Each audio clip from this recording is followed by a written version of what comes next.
Welcome to Breaking Down the Buzz, the podcast where we explore the thrilling world of tech industry leaders. From AI to the latest trends, we cut through the noise and decode the tech buzz and share our collected insights and insider knowledge.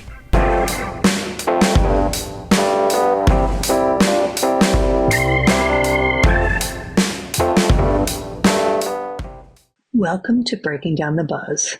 In this episode, I'm thrilled to have Glenton Davis join us. From finance and law to the Canadian pop charts and tech innovation, Glenton's diverse career is a testament to adaptability and advocacy.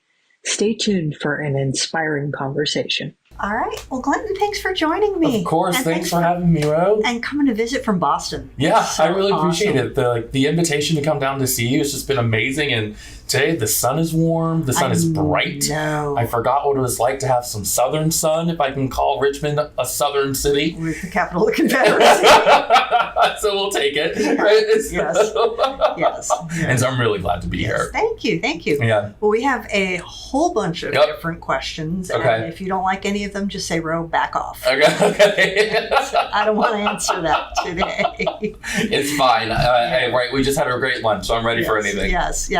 So I do refer to you as my son often. You aren't my son, but I do refer to you. We might be the same person. I agree. Determine that. Yeah. But you're young enough to be my son, and you've had a very diverse career. Like your career has been amazing, and you're 38. I am 38. Can you walk us through what you've done? Oh gosh, I'll think about it in terms of what I consider myself to be really good at. Okay. Right, and then how that's played out through some of my experiences over my career. Is that okay? Oh, absolutely. Yeah, I think over the course of my career, I've learned that I'm just really good at understanding customers and partners, right, and identifying problems, being able to fix those problems as well as offer new solutions that generate revenue.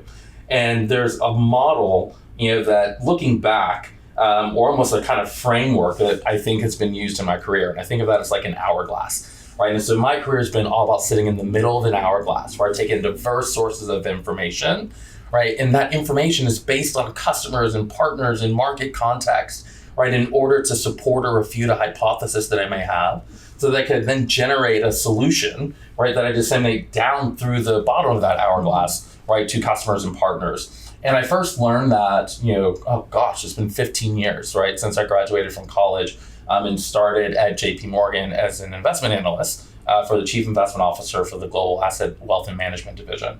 And so it was that hourglass model that actually really helped JP Morgan, drive transparency, grow AUM, right, during the great financial crisis, right? That was 2008, 2009. Right. And so I learned that very early in my career, and I've been applying it since then. So let's talk a little bit, we'll go forward from, the young days, after getting a law degree and a business degree from Northwestern. I went to Microsoft for 5 years, right? That's where you and I met each other. Yes. I started, working in the channel at Microsoft and built a solution that still exists today called Digital Marketing Content on Demand that helps about 17,000 partners every week. Our team uses it every week. Fantastic. Yes. Oh, I love hearing that. And so, and I also really appreciate going back in time when you all were part of our pilot, right? When it was under a code name.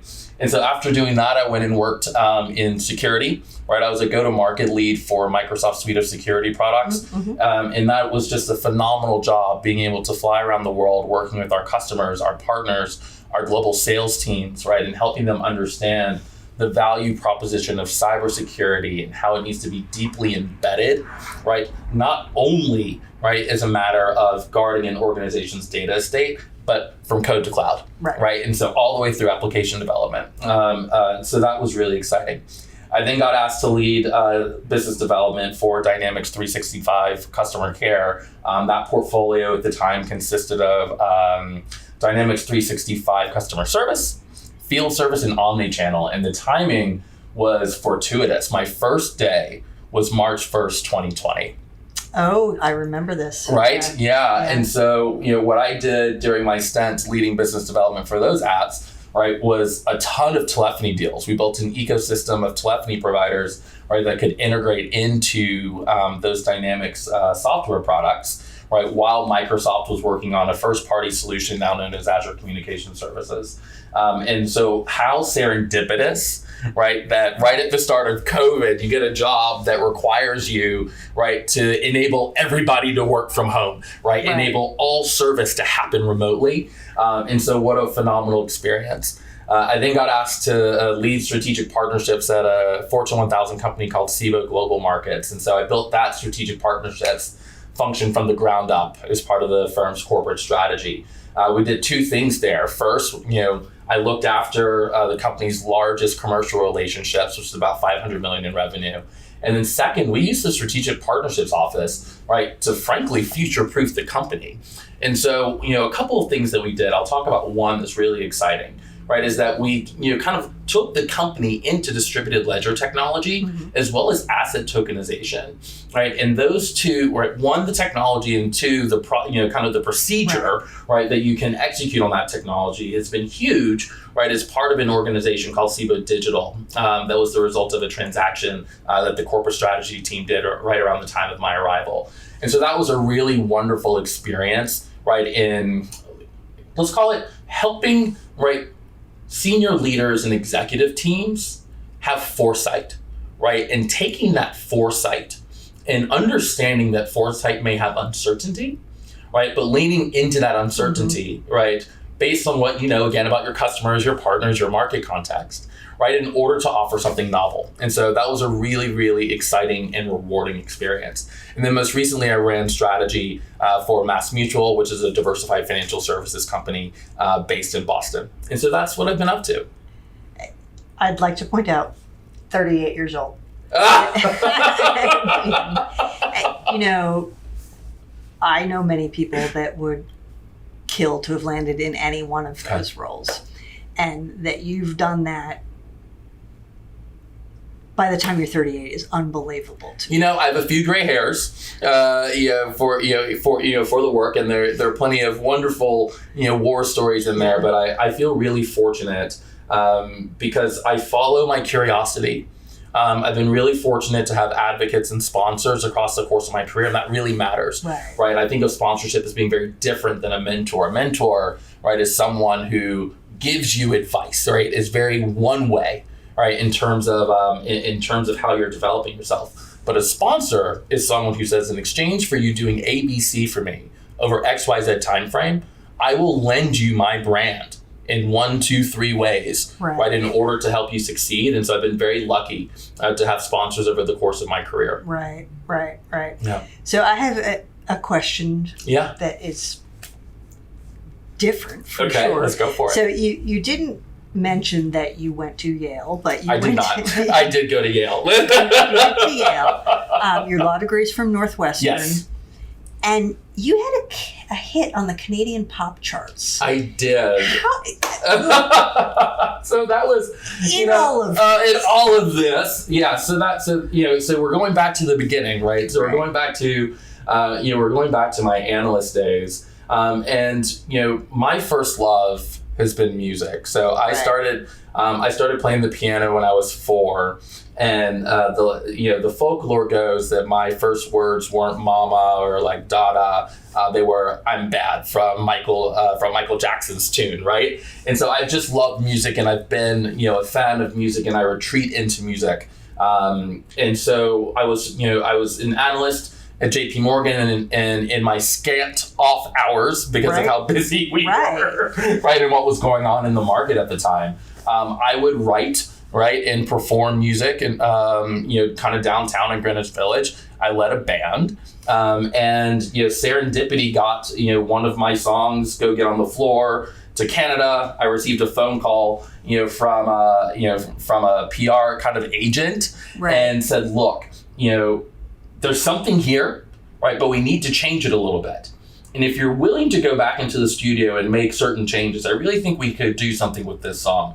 And so that was a really important early lesson for me on feedback, right, and kind of not being precious, right, about work in order to help it succeed. And so we did it, and then it did go to the Canadian pop charts, and I spent time touring around Canada and so hawking funny. records and all that stuff. You're Robin Sparkles. I really am. And so in law school, right, I was, someone said, "Oh, he's Robin Sparkles," and I hadn't seen How I Met Your Mother, and so I was like, "Why is everyone calling me Robin?" All right, and someone who's now become a really great friend, she took me aside and she's like, "This show, Glenton, right, and your history." So yeah. So that's the story. It's perfect. I love that about you, because here's this super successful technology executive that had this side gig, really. It's fun.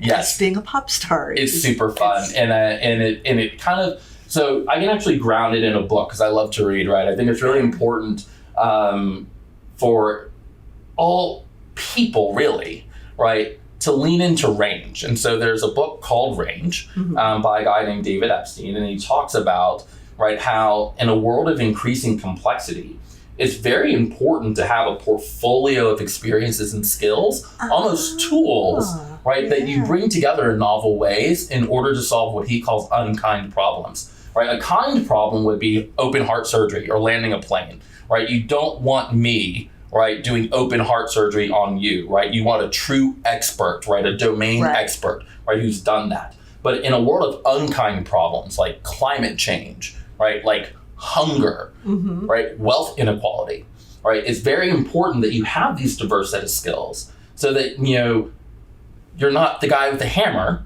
thinking that everything is a nail. Right. And so that's been a real part of my professional identity as well as my professional philosophy. Right. Yeah. That's amazing. I'm going to have to, what was it called, the book? Range by David Epstein. It's a great book. Yeah. I will absolutely have to read that. Yeah. So I'm going to pivot just a little bit. Of course. All right, go for it. I know that you are obviously pro-advocacy and you've been involved in DEI efforts.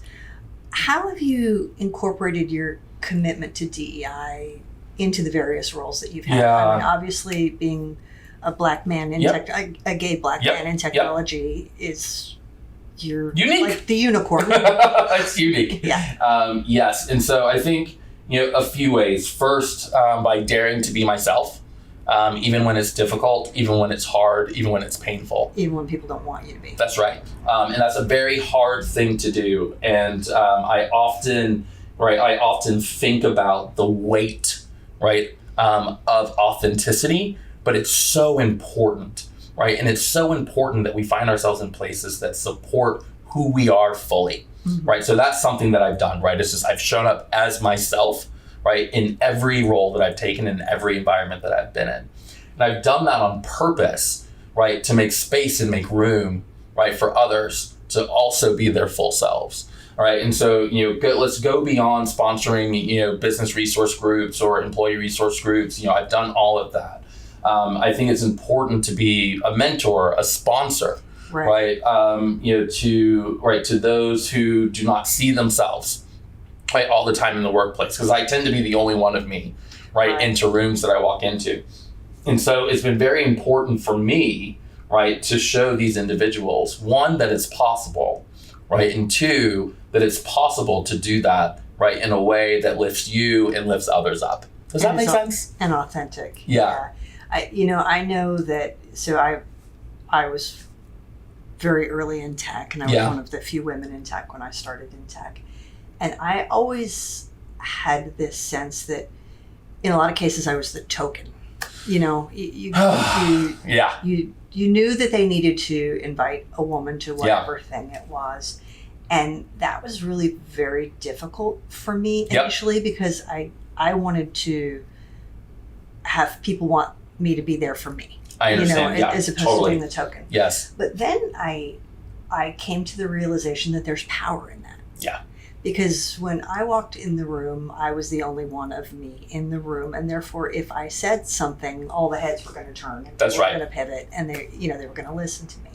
And so I think that it's important and awesome that you were your true, authentic self, because all those people, while you probably were the token in a lot of cases. No comment. I mean, you've been there.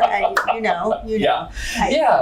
And so I think you're exactly right around the power of being the only one, and being able to harness that power, right, to drive change, to manage friction in organizations. I think is a really, really powerful skill, and one that I've been lucky to cultivate and develop, right, through the roles that I've had. Right. Yeah. Right. That's awesome.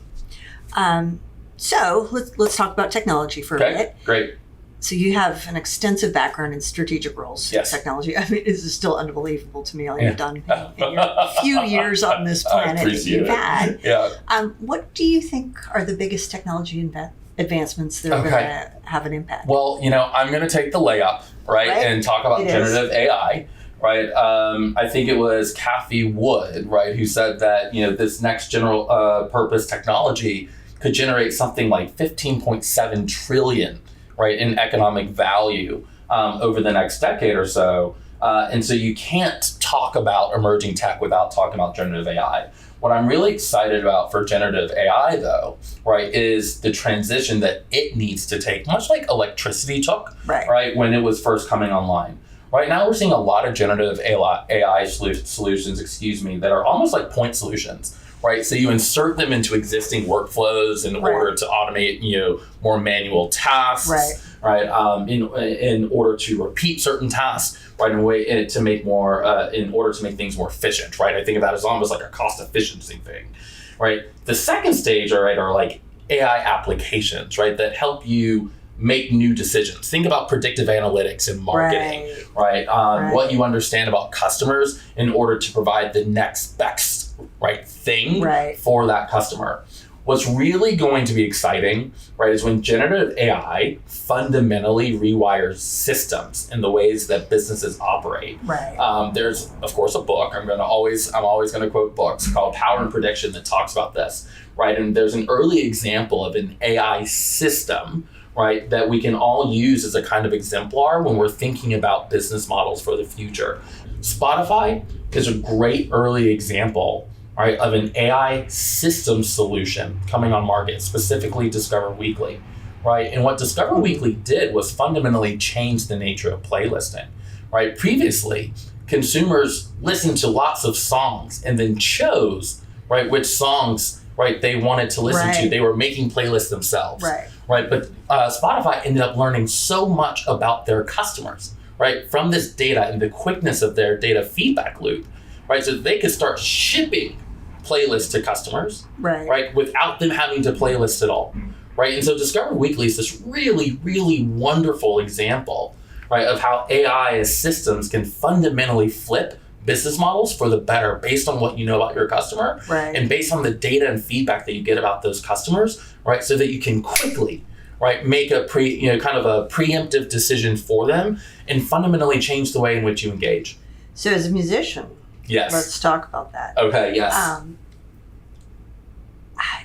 Do you think that those algorithms are going to change things and introduce new artists that maybe you wouldn't necessarily have heard? So, people? I'd like to think so. I am a believer, kind of in the 80-20 principle, let's say the 99-1 principle. And I do think that the music industry, right, is one that still creates superstars, right? But superstars mean less than they used to, right? Because you are exactly right. We live in a world that's becoming incredibly niche because of what we can all, do and kind of discover. What I'll even say as an independent musician is that Discover Weekly has been huge for me, right? Because folks from around the world, listeners from around the world, right, have discovered my tunes, right? Because of the algorithms, right, that are shipping these playlists, right, to listeners. Right, and so that's been really powerful because in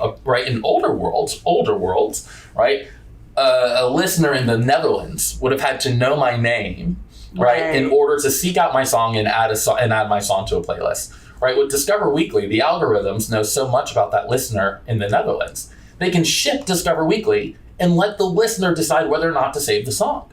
but at least the song got the exposure. Right. Right. And so that's what's so powerful about it from a musician standpoint. Now, we could talk forever about how streaming streaming does not make anyone rich stream by stream. But when I think about business model and when I think about the power of generative AI, I think about those things. Right. Yeah. Right. It's, to me, it's amazing. How do you see generative AI impacting DEI and things like bias? So I believe that the output of technology and the output of algorithms and the output of generative AI is based on the input. Right. Not only across data, right, but who's training the models. Right. Right. And so what that means is that it's really important, right, for organizations to make sure that they have diverse teams, inclusive teams that are training these models for bias. Yeah. It is also very important that we think about the regulatory, right, implications of generative AI. I've worked in highly regulated industries, right? And so when thinking about generative AI and what that might mean for adverse selection, what that might mean for bias, we have to make sure that we're very thoughtful, right, about the ways in which we deploy it. Because as we just talked about, there's incredible power. But if we don't deploy it, right, through diverse teams who are training models to operate in diverse and inclusive ways, right, we're going to have a ton of problems. Right. Yeah. Right. We're going to have a bunch of models that all of their data is going to be based on white men. Yeah, and so I remember seeing a post on LinkedIn where someone said, "Look, I used a GPT, right, and I won't mention which one, and I asked the GPT, right, to produce an image of a CEO, right, and the image that came back, right, was was exactly to your point, right, or I asked the GPT to produce an image of a nurse, and it was automatically a woman." Right. I asked the GPT to produce the image of a single mother, right? And that image was of color. And so these are things that we're going to have to watch, right? And we have to correct, right? So, and so to repeat, kind of the point, right? Data and training in affects what comes out. And we have to be really thoughtful about all of that. Yeah. Or we could create just chaos. Huge mess. Chaos. Yeah. Right, exactly. And for another day, we can talk about the climate implications of generative AI, right? And the need for electricity, right, in order to run, generative AI solutions, as well as, I've worked in distributed ledger technology, right? And that's a very computing intensive technology. So, I think a lot about unintended consequences, right, in my work, and generative AI is one of those as we think about the need for electrification, and most of our electricity comes from fossil fuels. We're going to have to think about the climate implications of these really great technologies that have unleashed a ton of possibility for us, right, but have also created these unintended consequences that we're going to need to surmount. Yeah, like 100 years from now, what are the server farms going to look like? Oh, goodness, right. And hopefully we will have server farms 100 years from now because we will have tackled climate. Right. We'll be here. Yeah. 100 years from now. Yes, it's naturally. You and I probably won't. Yeah, that's right. Will. Right. Even though longevity is a revolution, so. Yeah. So let's talk a little bit about mental health awareness, which is important. And you have been in some very difficult, highly stressful roles. Yes. So with those demanding and diverse roles, what strategies have you found most effective for prioritizing mental health? Yes. First you just have to do it. Right. Which can be very difficult when you are in the midst of so much and you have so much coming at you. And so, I have a few things that I like to do, right? And I'll use them in terms of themes, right? You want to get stress out, right? And so my husband and I actually go to a boot camp called Orange Theory. We do that together twice a week, and that's where I go to just get it all out, right? And then you have to find ways to let good in, right? And that can be through, for me, Bikram yoga, right? That can be taking, a long hike in a forest. We're very fortunate to live near a state forest in Massachusetts, where I love spending time. I also meditate every morning in order to let that goodness in, so that you can stay grounded amidst a lot of the stresses, right, that we face in work and in life. Right. And I think that's so important. I'm of the generation that and certainly you started working in finance. Yeah. It was work 100 hours, work 120 hours, work, bill until you're ready to drop. And I think that in general, business has changed to understand that maybe we shouldn't do that to people. I hope that that's the case. Yeah, I really appreciate millennials and Gen Z for pushing that, right? So kind of going back to authenticity, right? I've managed younger millennials and Gen Z, and the authenticity that they bring, right, to the workplace is really astounding, right? And the accountability that they kind of force right on the workplace in order to manage work-life integration is something that I am really proud of, and I love that they're doing it. Because you're right. I remember, in my career when I started, it was a badge of honor, right, to sleep 4 hours a night. Right. And kind of keep going. Whereas now is a badge of honor to sleep 8 hours a night. Yeah. And it's funny because I don't tend to interview folks right out of school, just in my role, but I certainly have. But what's interesting is that we have individuals ask us now, can you tell me about the work-life balance? Wow. That is not anything I would have ever asked. Yeah, that's right. Same. I mean, because you would have 15 years ago, you would have been branded as, this person's a slacker. Yeah, that's right. Yes, they want to know. I can completely relate to that. And it's interesting because even those folks that have asked those types of questions actually are some of our better employees. Isn't that amazing? Yeah, and my immediate perception is, well, you're going to be a slacker, because it's just ingrained in me. But the reality is that you need that downtime. You do need the downtime. Produce. Yes, you need a kind of white space, right, so that your brain can rest. Right, so that your body can recalibrate, right? Your central nervous system can come back into, can kind of come back to itself. And so I agree with you, right? And that's one of the things I've seen too in my career is that really taking time for self, right, improves the work. Right. Yeah. Right. Well, and it's the same thing as, you're working really, really hard on a problem and you have to step away. That's right. When you step away. Right. You get a new perspective. Exactly. Yeah. What advice would you give to young professionals who are just starting out? Gosh. I would say embrace the learning. Right. It can often feel like your career may not be moving at a pace or in a direction that you may want. But I think it's very important to embrace the learning. Right. And so I think that would be my biggest piece of advice. Right. I find working in technology technology tends to attract people who value continuous learning, and we all get really bored if we're doing the same thing all day long every day. And so what I find is that people that are most successful with us want to learn the next new thing. Exactly.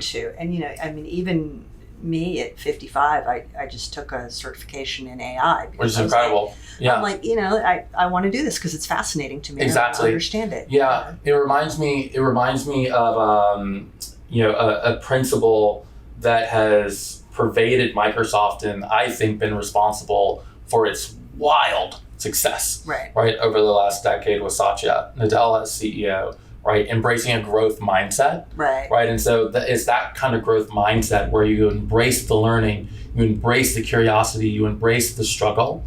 That's the advice I would give to young people starting their careers today. Right, and I've seen that with you, having known you for a while now. What I've seen is that you have never lost that entrepreneurial mindset.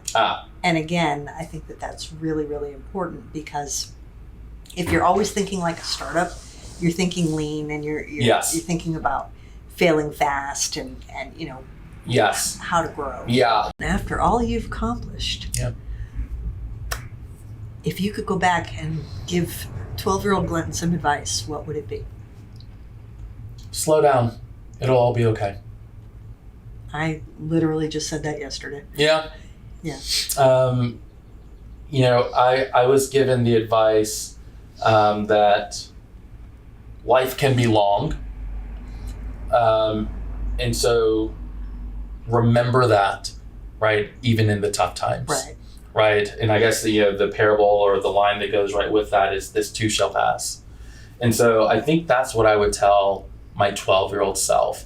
And so that my 12-year-old self could savor life more. My 22-year-old self, right, could savor life more. My 32-year-old self, right, could savor life more. Stop and smell the roses. There you go. Yeah, that's exactly right. Yeah. Well, awesome. Thank you for coming in.